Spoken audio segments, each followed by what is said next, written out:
Lovely to be here. So yeah, I'm going to just talk a little bit about my novel, Nightfall's Make a Paper Swan. And before I get on to actually reading from the book, I just wanted to give you a quick overview as to how on earth I came to writing this book.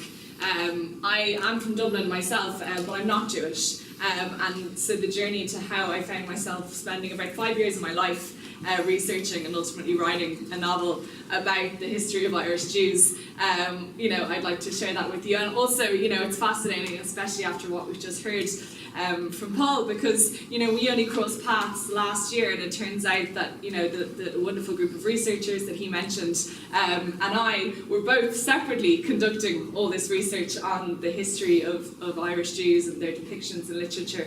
But we had no knowledge that we were both doing it at the same time. We could have saved each other so much time and energy if we had just known. All those lovely displays that you saw upstairs, if those had existed, literally all those long days in the British Library would have just been done in one fell swoop. But anyway, it is a sign that it is all culminated at the same time. So as I said, I'm just going to give you just a brief overview of how the book kind of came into being, and then I'll give you a short reading from it too. So just a bit of background about myself. As I said, I grew up in Dublin. I went to a school called St Andrews. I didn't know anyone Jewish. Okay, it was a multi-faith or a non-denominational school, I believe they call it. But I didn't really know anyone Jewish growing up.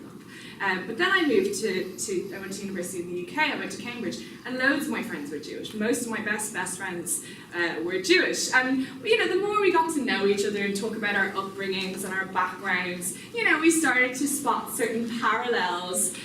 The Jewish mother, the Irish mother, the cultures, the communities that we'd grown up with, Northwest London and South County Dublin suddenly sounded kind of similar. And more broadly, we drew all those kind of slightly trite but valid parallels between the Irish and the Jewish more generally. The idea that both have huge diasporas. The idea that both have been, persecuted minorities over the course of history, a huge family emphasis, self-deprecating humour, a really large literary history, and again, this kind of tension between culture and religion, which we had all experienced kind of firsthand growing up in our respective communities. So as I said, this was just kind of conversations we would have in the bar in Cambridge, just kind of passing the time. And then I remember just one evening going home and Googling and seeing, do we even have an Irish Jewish community? Can you be both these things? Can you possess both these really strong identities at the same time? And turns out, as Paul has revealed, you sure can. And as I said, I've never previously had this knowledge about this community. So there are about 1,000 Jews left in Ireland currently, although that number is pretty vague because the last census was actually the first time in which there wasn't even a box to tick that said specifically Jewish. There was only, doesn't like me very much, does it? There was only a box that said other, which in and of itself is very significant. As Paul mentioned, at its peak there were about 5,000 Jews in total in Ireland, and there were some notable figures which he has touched on, and a handful of anti-Semitic. This is just what I discovered from my kind of initial Googling. I actually read the majority of those memoirs, which Paul mentioned, and also just two kind of non-fiction books which existed, Jewish Ireland to the Age of Joyce and Jews in 20th Century Ireland, both of which were really useful. So this is me kind of still dabbling in it, but the more I read, the more, I don't know, there was something that just clicked, and I was like, this stuff is fascinating, and especially because this huge history that I had no idea about really. So I decided I needed to go out, I needed to meet some people, I needed to actually get chatting to some of these people. So the first thing I did is I went to Cork. So I went to the area in Cork that was once and still is known as Jewtown, and I met with this wonderful man here, Freddie Rosehill, who has very recently passed away. But Freddie declared himself the last remaining Jew in Cork.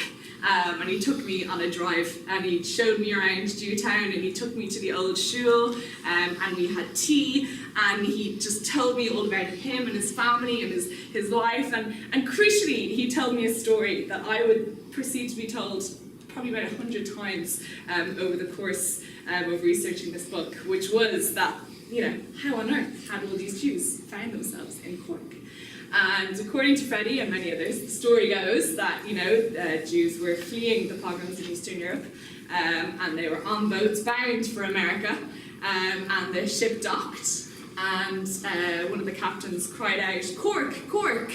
And they thought he was saying, "New York, New York." So they all got off the boat, and apparently they didn't notice the difference for weeks.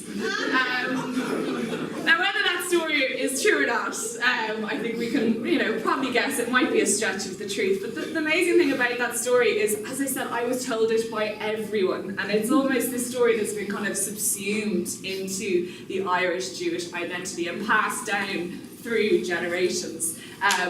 And crucially, as soon as I heard that, as a novelist, I thought, well, that's a great idea for an opening scene. So at this point, I think I was pretty committed to the idea that, yeah, maybe this is going to have to be a novel, because there's something really special going on here.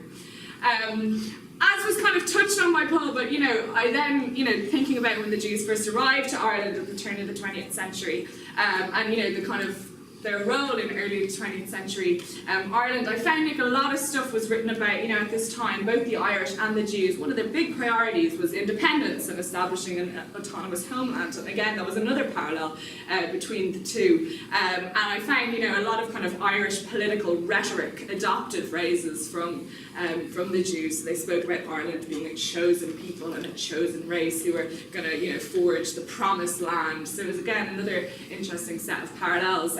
Also, this gentleman here, Charles Stewart Parnell, who was a very kind of major Irish revolutionary leader, who almost led Ireland to independence. And in that way, he was kind of compared to Moses, the idea almost led the Jews to the promised land. So again, these parallels were being brought out. Unfortunately, Parnell blotted his copybook a little bit in that he had an affair, and the Catholic Church kind of turned their back on him. And in this way, the Jewish analogy that had been there between Parnell and Moses turned a bit sour. Suddenly the fact that he'd had an affair, of course it was a bit the same way that Jews are disloyal and can't be trusted and, don't have the same values as us. So again, that analogy, which had been so positive, suddenly became less so. Also, the only recorded instance of a pogrom in Ireland happened in 1904 in Limerick. This dude here, Father James Cray, he was a Redemptorist priest, and he gave a really horrible anti-Semitic sermon one day to his Limerick congregations, describing the Jews as the leeches that were sucking the lifeblood from Ireland, and that led to an attack on some Jewish shops and businesses. So that's one of the only accounts of a pogrom in Ireland, which again I had no idea about. 1905, then the Aliens Act comes in, which kind of really limits how many immigrants Ireland are willing to take. And again, this coincides with kind of a rise in Irish nationalism, so the idea of Ireland for the Irish and the Jews maybe not fitting within that. So these are some of the things that I'm discovering. Independence, I'm going to, we've already talked about Briscoe. I've a lovely picture of him there of his Lord Mayor's chain, and his involvement in the IRA, Paul alluded to, and the relationship again between Herzog and Bandera. So these are all things that I had never had a clue about previously, but I had discovered. And then the fact that, once Ireland had achieved independence and in 1937 wrote her first ever constitution, there is actually a special clause written in the Irish Constitution that mentions our Jewish congregations, which is kind of amazing. Again, I had no idea that the Jewish community, small as it was written into the first ever Irish Constitution. So again, these discoveries that I'm making suddenly make me realise that the Jewish community really is kind of embedded in the history of Ireland, certainly in the 20th century. But again, I just previously have been totally ignorant to this. Of course, the slightly darker side of that, reading about World War II, or as it was known in Ireland, the emergency, because apparently we couldn't even deign to acknowledge that there was a world war taking place, so it was referred to as the emergency. And it was funny, I think I'd always been kind of proud of the fact that Ireland was a neutral country. It was something I quite liked about us. But I think, the more research I did into this period and realising kind of what that actually meant in the context of everything that was going on, the fact that we took almost no refugees, not at all. Even when Herzog was out in Palestine sending telegrams back to De Valera saying, Dev, we were friends, I did lots for you. I'm asking you now, please just take some Jewish refugees. You don't have to take a lot, please take some. And Dev wrote back and said, I'm really sorry, we're a neutral country, we're doing everything that we can, which meant we're doing diddly squat. And I think really kind of reading those telegrams in the flesh and seeing that back and forth between the two men really brought home that actually, the neutrality had a pretty dark side to it too, and something that, was pretty uncomfortable to see. Where I read those telegrams, and which Paul alluded to as well, was somewhere that was so instrumental in my research, which was the Jewish Museum in Dublin, which is a tiny, tiny little museum that has more stuff than you can imagine. They have every artifact, every article, every photograph, every, shamrock emblazoned kippot, it's all there. They've got some really incredible stuff, and they have huge expansion plans at the moment. As I said, this stuff is crammed in, and they've boxes in the attic, and it's kind of all over the place. It's a good place to go for a dig. But they are hoping to expand at the moment because, as I said, there's so much stuff, really, really wonderful stuff. So it'd be really great if they are able to expand and really showcase their wealth of material. From there, I decided I would go to Israel. Because I thought, I've had tea with pretty much every Jew in Ireland. Why don't I have tea with all the Irish people out in Israel? So I did. So I took myself off to Israel for 2 weeks, and I travelled around, and I met with just some of the most amazing people. So mostly, Irish people who had made Aliyah, and just wanted to talk to me and share with me stories from their childhood and from their upbringing and why they had left and when they still go back and what they remembered. And did I hear the one about the Jews arriving in Cork on the boat? Yes, I did, yes. So again, there was lots of that. Breffney O'Reilly was the ambassador to Israel at the time, and I kind of hung out there in the embassy chatting to all the staff. Everyone just wanted to share their story. I also went to Molly Bloom's pub, which boasts the first Guinness on tap in the Middle East. So it was very key to sample that as well. So again, just all the time amalgamating this kind of wealth of stories, just from chatting to these people and hearing about their lives.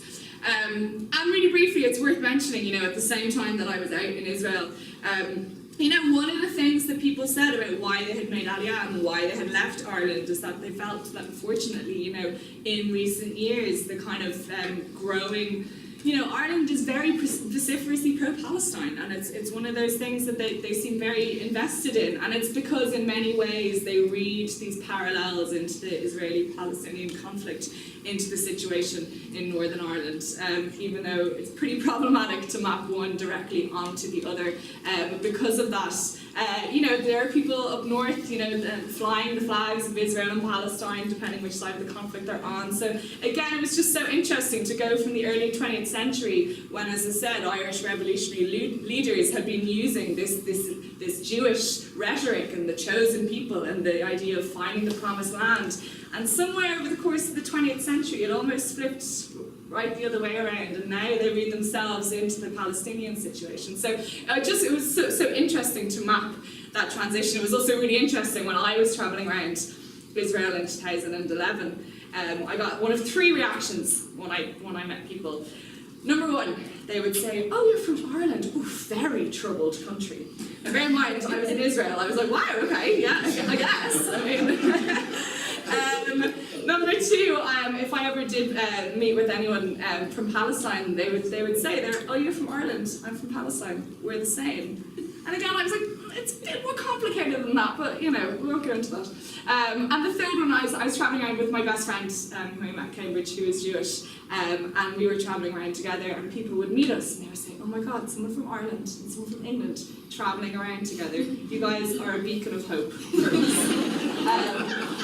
So it was just amazing, the range of reactions that we got. It was kind of incredible. So anyway, so just to, having spent probably about 3 or 4 years now, so I wrote this novel as part of my PhD, and I just spent, travelling around in archives and libraries, chatting with people. I amassed so much research, but I'm not a historian, and I wanted to write a novel, so I kind of found myself with piles and folders of notes and thinking, how on earth am I going to translate this into a novel, into fiction? And also, crucially, I'm not Jewish myself, and that was something that I was really kind of mindful of, especially when it came to actually sitting down and writing the book. These issues of ventriloquism and misappropriation and, these slightly problematic analogies that I had made, that others had made, and how was I going to figure this out? So I did what most writers do when they're stuck, and that is turn to the writers that they admire and that they kind of respect. And my kind of all-time writing hero is a dude called COLUM, who teaches just down the road in Hunter College. And McCann, really, not only do I just adore all of his fiction and think it's really exceptional, but also McCann, like me, had a pretty normal, pretty boring upbringing in South County Dublin. And he kind of takes this whole thing of you should write what you know, and he really challenges that. Because he kind of says, if I wrote about what I knew, I would just write about, boring, lower middle class upbringing in Dublin, and it wouldn't be very exciting. So McCann has this thing, write towards what you want to know. There's a great freedom in the fictional experience. So he's got novels about the black homeless community that live in the New York subway tunnels. He's got novels about the Roma community in Eastern Europe. He's got novels about gay ballet dancers in Russia. He really, and the way he goes about writing these books, again, he goes to these places, he talks to these people, he hears their stories, he listens to them.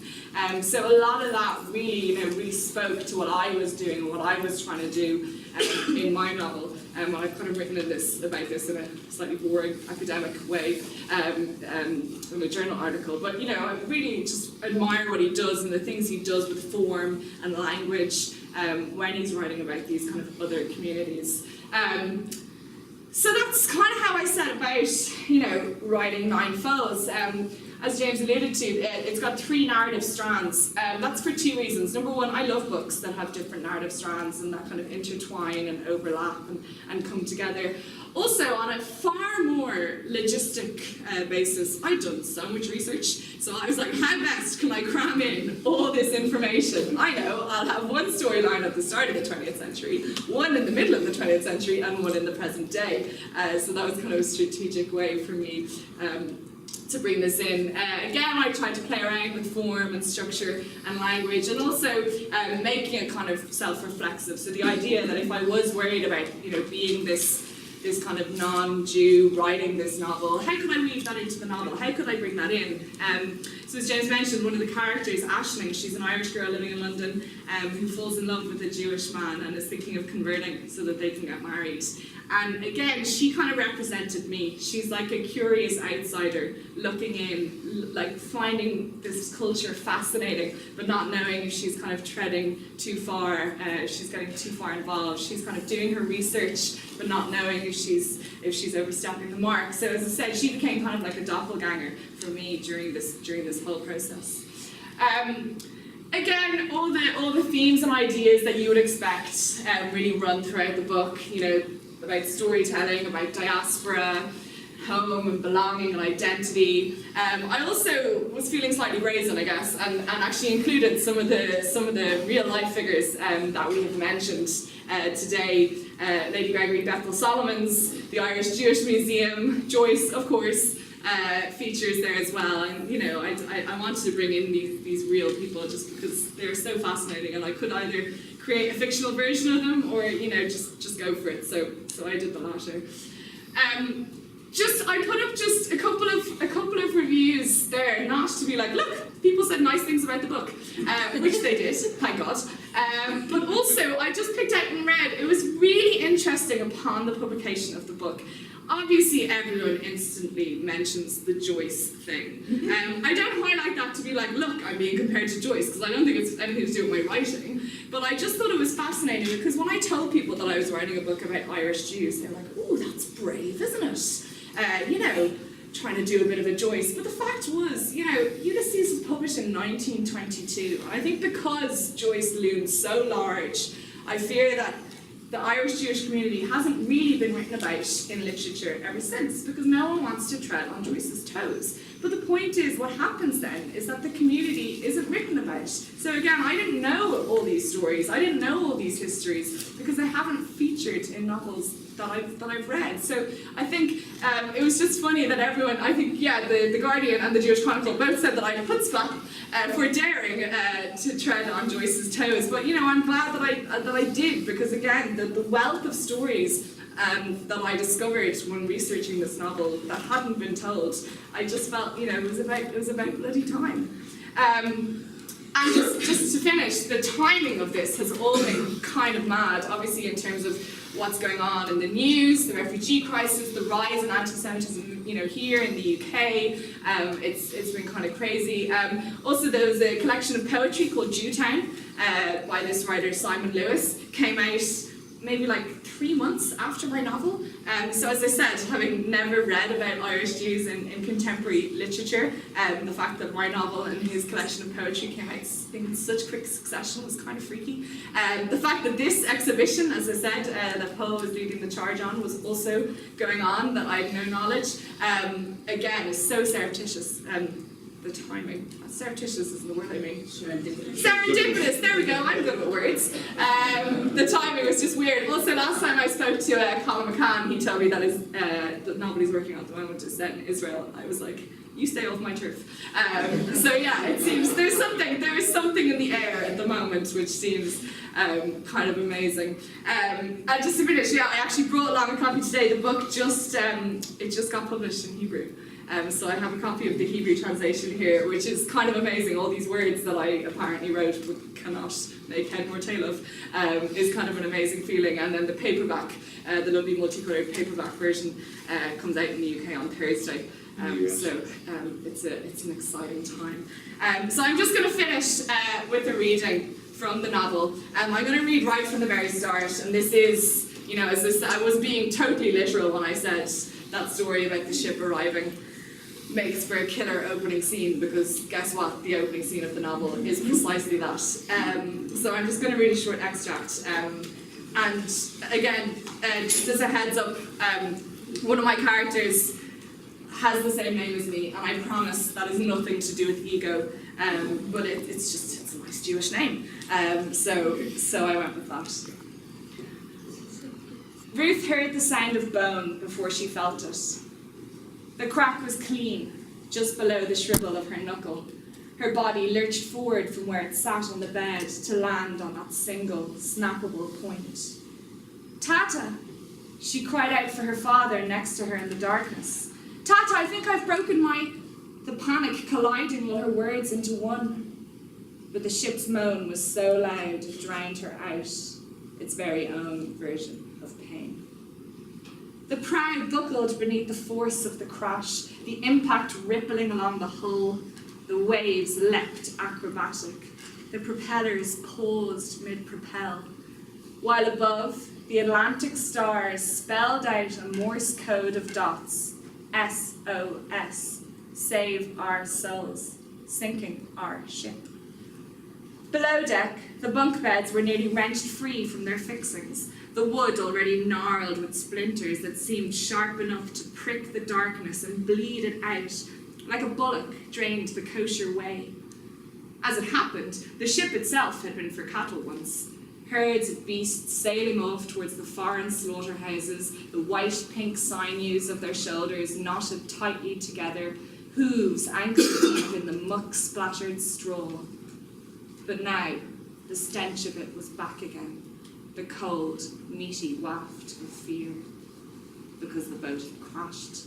An almighty thud. Ruth wondered if it was an iceberg they had hit, or maybe a whale. She could still remember that story the rabbi used to tell, still see the gulp of his throat as he acted out the moment poor Jonah was swallowed whole. But of course, she knew that this here was a different story. A different tale with a full cast of characters, 2 passengers per bed and 60 beds in total, sailing from Riga to America on a promise of could-be's, suddenly thrown forward with hands out to stop the fall and bones that snapped in two like pencils. Tata! All right, Bubala. All right. I am here. And for a moment, Ruth forgot about the throb. Thank you very much.